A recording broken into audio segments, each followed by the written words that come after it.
Hello everyone! So for today's video nga, ang lulutuin kong lunch is chicken curry. Ito nga't simulan na natin ang pag-marinate sa ating manok. Nalinisan ko na nga pala yan, then in-slice ko lang siya sa mga pang-adobo cut.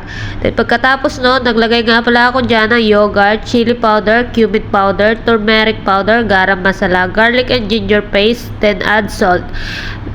Haluin lang natin ito ng mabuti hanggang sa mag-mix ng doon sa manok yung ating mga nilagay na pampalasa. Then, iset aside natin to ng 30 to 1 hour para mas manuot yung lasa nito sa ating mga manok.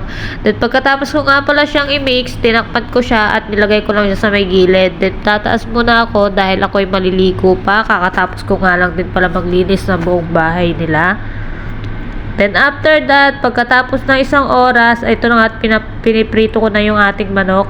Iprito lang natin siya both side ng golden brown. Huwag masyadong sunog kasi baka madurog naman na siya tsaka maitim na.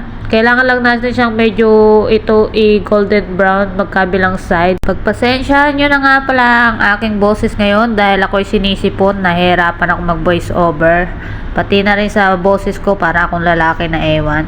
Then pagkatapos nga ng ilang minuto, ito at luto na yung ating manok. Golden brown na siya. Para lang siyang toast pero hindi naman kasi kulay yellow yung kulay niya. Then pagkatapos nga pala nung isang batch, nilagay ko na rin itong panghuli. Ayan. Story time, sabi nga pala nung anak ni nanay is bihira na lang nilang matikman yung luto ko. Syempre, hindi naman ako tagaluto. No choice lang ngayon kasi wala akong kasama, di ba? Bihira lang ako magluto pero masarap. Di nila makakalimutan, char. So, eto nga at naahon ko na yung pag second batch. Ito na at magigisa na ako para sa sauce niya. Naglagay nga lang pala ako dyan ng mantika galing sa pinagprituhan ng manok. Then, nilagyan ko nga pala ito ng kalahating butter. Nilagay ko na rin yung ating sibuyas, saka yung bawang at luya. Then, nilagyan ko nga rin pala ito ng isang chicken cubes. Then, hinalo-halo ko lang siya hanggang sa lumabas yung aroma nito.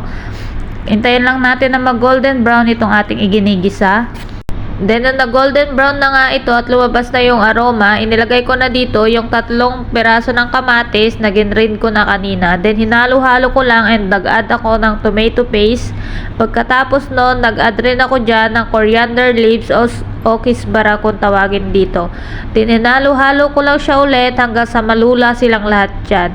Then, pagkatapos nun, dito na ako maglalagay ng ating mga seasonings na pampalasa. Naglagay lang ako dyan ng turmeric powder, cumin powder, chili powder, coriander powder, black pepper, salt. Naglagay rin nga pala ako dyan ng garam masala at saka ng paprika. Then hinalo-halo ko lang siya at inintay ko lang siyang kumulo-kulo.